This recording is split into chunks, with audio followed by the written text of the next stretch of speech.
Not like normal. It's not quite picking all the colors up. But, hey, you know, I got some of them. Picks it up here okay, but not the direction of the sun yet. There's the start to the morning. Was a little foggy earlier. You can see the fog over there by the trees. 42 degrees, something like that, so it's not too bad. And those steers were bellering all night because their mommies aren't in the next pen now. They're out in the pasture somewhere. I haven't seen any cows yet this morning. Hopefully they all come in for some grain. We want to separate a few off this morning as soon as we can. And yeah, I ain't got nothing done in here yet. I'll put that stick in here in a minute or two.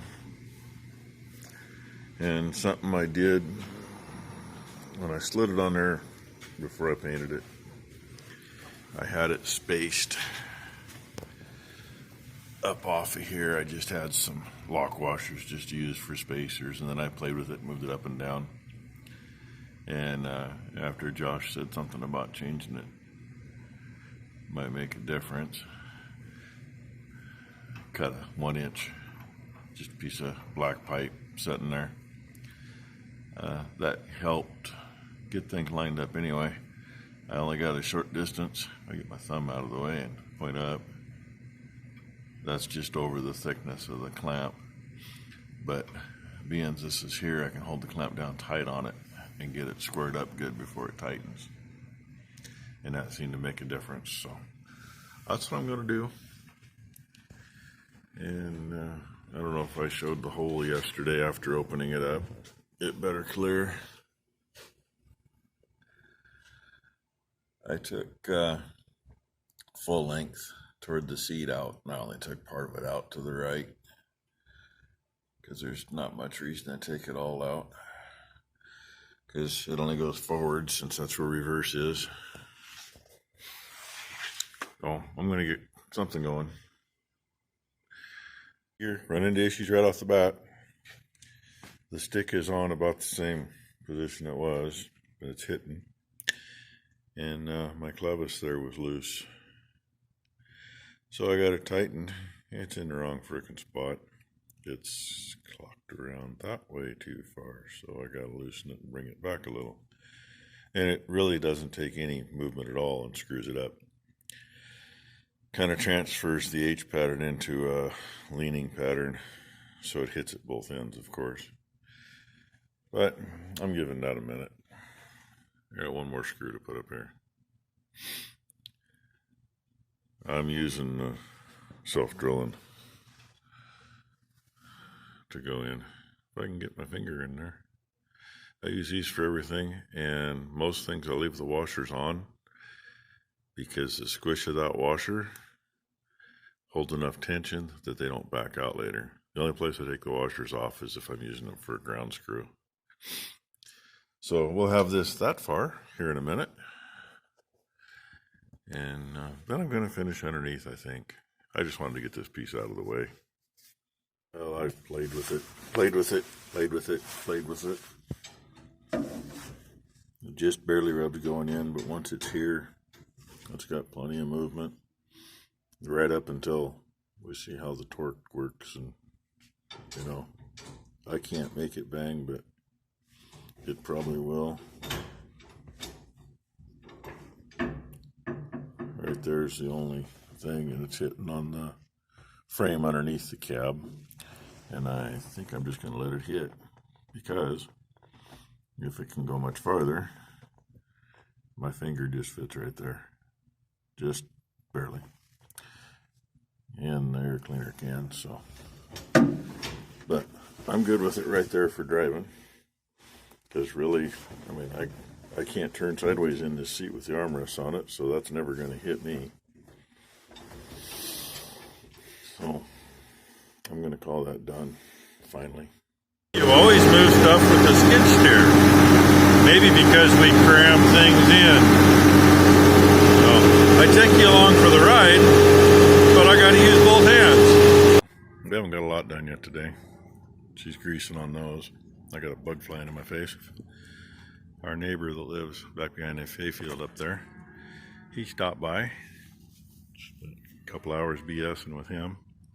I've met him before, but we've never really talked. And he's got trees that have been falling over the fence, and he wanted to make sure we knew. And so he cleaned them up and pulled the fence back up where they went down. And yeah, we plan on replacing that line anyway.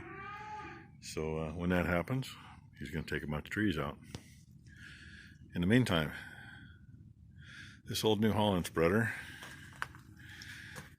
got an extra door there because we got an extra box under it.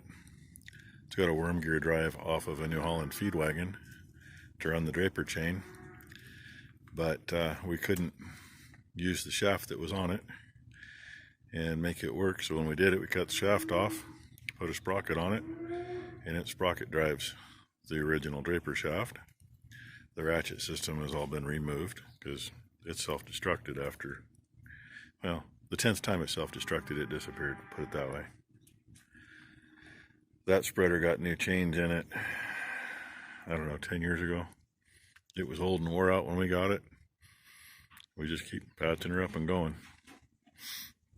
But we run that one on the Mighty 2294. Sometimes it's on the 5288, but usually it's on this one. Old John Deere hammer strap bar. Holes line up, bolts on nicely. That extends us back just right to run a 540 adapter on a 1000 shaft. Because I learned something. The International spreader over there does a lot better job of spreading because the beaters run faster. They are set to run the same speed, and the New Holland does a much better job. We've got less floor problems, all kinds of stuff, because it's not killing the beaters, because the beaters are getting shit out of the way instead of getting it piled up on them. The reason we did this here is we run PTO at 800 RPMs. I don't remember what that transfers to beater speed, but it's identical to the other one running 540. No, we don't have slop gates. I wish we did. I actually have a slop gate that will fit this spreader. It's off a much newer, smaller one, but it'll fit. But, you know, got to do a little beefing up to support the slop gate. She's got one fitting there she can't find. I know where it is. It's on the clutch, and it's pointed the wrong direction to get to until we hook a drive line up and turn it. But at any rate, maybe tomorrow we'll start spreading some manure. We also got to separate cows tomorrow. And today we got a couple showers, but not too bad. Worst shower was while the neighbor was here and we were talking, and he'd never seen his place from this side. He thought that was pretty neat. So now I got his phone number after, well, they've been there since 2016. So I've talked to him across the fence a few times, met him, but, you know, had a nice conversation today. Enjoyed it. Showed him around a little bit. He may even be coming over to learn a few things about welding, and that's fine. Told him anytime. But anyway, we're not going to get anything done tonight other than how far we are. I got to get the rakes off the Massey because it goes on the other one. And yeah, the PTO does not stop on it, so we always leave manure against the beaters when we shut it off. First load for the season or for the day, depending if we cleaned it out. Usually have to shut the tractor off so I can load it. And once you got weight on the floor, it keeps the PTO from turning. And I've checked, I mean, I know what's wrong, but you got to split the tractor to fix it. You're looking at, you know, $5,000 to get in to fix a $20 part. It's got about 35 foot-pounds of torque on it. You can literally grab it with your hand. I don't recommend it, but you can grab the shaft with your hand and grip it tight and stop it and hold it. So it's not like it's a lot. It ain't hurt nothing. We've run it that way the whole time we've had it. And what else? Oh, I got the pump put away. Still got to put the other stuff away. I got to go back and get the suction line hung up in the shed. It's laying out in the middle of the driveway back there. And thought about changing oil and some stuff. Closest thing so far is the 3394, and it's got another 50 hours to go. So And we don't happen to have any filters for it, so I got to get filters. Yay! But I figured I'd tell you why we do it this way on here. And on 5288, we don't have to extend it out. We just put the adapter on and go. But like I say, this is the beast that's going to do it because it's got bigger tires on the front that have power to them. Makes a lot less mess. Best. We, for years, used motor oil and got the walls and the floors all good with this before we got going. And we went for a while, we were getting rid of all our used motor oil and didn't have any. And some things are not conducive to oil very well with it. So on the fertilizer buggy, I started using, I didn't want to use used motor oil on it because it's a pain in the butt. So we started spraying it down with diesel, and one year I said, why don't we just do that to these? Keep in mind, last time this was used would have been early last spring.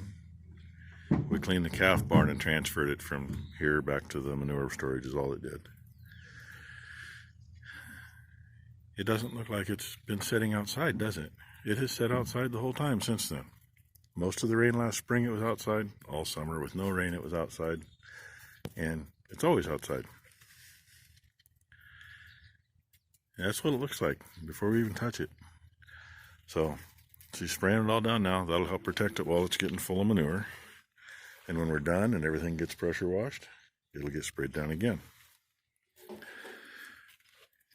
And we put new paddles on, I think, last year. On that one, yeah, because we lost. They're already showing quite a bit of wear. I've come to not appreciate these paddles as much as I do those. Unfortunately, those won't fit this one, so use what they got. She's already dieseled that one down. That one still has a wood floor. Probably will have for a long time. As long as we don't step in the wrong spot, it'll be fine. But it doesn't take much. Just got to get it wet. Get the chains done good. Gives them a little lubrication. Everything gets covered. Doesn't make a mess. We're not pouring diesel everywhere. We're just getting it all wet.